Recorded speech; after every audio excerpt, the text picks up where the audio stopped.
పల్నాడు జిల్లా ఈపూరు మండలం ముప్పాళ్ళ గ్రామంలోని జాస్తి నాగజ్యోతి అనే మహిళ, గుర్రం నాగరత్నం అనే మహిళపై పలు ఆరోపణలు చేశారు. ఇరువురి మధ్య కొద్దిపాటి ఘర్షణ చెలరేగడంతో దీంతో పోలీసులకు ఫిర్యాదు చేయగా పోలీసులు ఏకపక్షాన వ్యవహరించినట్లు తెలుస్తోంది.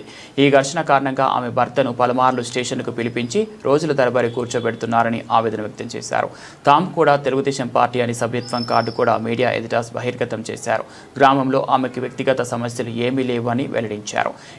ఇద్దరి మధ్య ఉమ్మడిగా నిర్మించుకున్న గోడ కారణంగా 5 నెలలుగా తమకే దక్కాలనే ఉద్దేశంతో స్వార్థపూరిత రాజకీయాలకు తన భర్తను అక్రమ కేసులు బనాయించి తన భర్తపై కక్ష తీర్చుకునే ప్రయత్నం కొనసాగిస్తున్నారని అన్నం ఎరగని అమాయకుడైన తన భర్తను అక్రమ కేసులలో ఇరికించి శునకానందం పొందుతున్నారని ఆమె ఆవేదన వ్యక్తం చేశారు.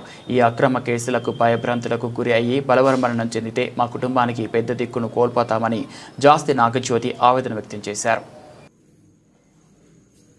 మీడియా ప్రజలందరికీ ధన్యవాదాలు.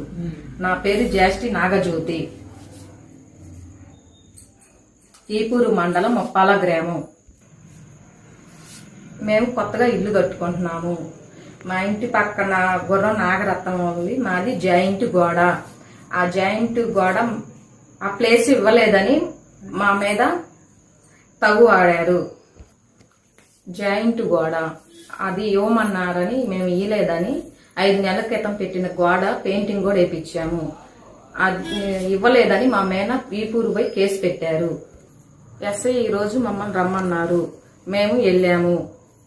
ఎస్ఐ మొంగలే ప్రమాణం చేస్తాము, ప్రమాణం చేసి వాళ్ళ గోడ అయితే వాళ్ళు తీసుకోమని మేము ప్రమాణం చేస్తే మా గోడ మాకు ఇవ్వమన్నాము. ఎస్ఐ దానికి అంగీకరించలేదు. ఎస్ఐ ఏంది మా మొంగలే ఈ రకంగా మాట్లాడుతున్నారు, ప్రమాణం అది ఇది అని అంటున్నారు. నా మొంగలు ప్రమాణం ఏందని మమ్మల్ని దేశపై లోపలేశారు. మమ్మల్ని నోటికి వచ్చినట్టు ఎట్టబడితే అట్ట మాట్లాడారు. దౌర్జన్యంగా ఎట్టబడితే అట్ట మాట్లాడారు. మమ్మల్ని లోపల నుంచి మీరు పోయి గోడ పడేసుకోండి, ఎవరేం చేస్తారో నేనున్నానన్నారు. ఇదంతా ఎస్ఐ ఆధ్వర్యంలోనే జరిగింది. ఎస్ఐ గారి తరపున ఇది జరగదు. మేము కూడా టీడీపీ సభ్యత్వం కార్డు ఉంది. మాకు టీడీపీ పార్టీ పుట్టిన దగ్గర నుంచి ఉన్నాం. మేము కూడా మాకు న్యాయం కోసం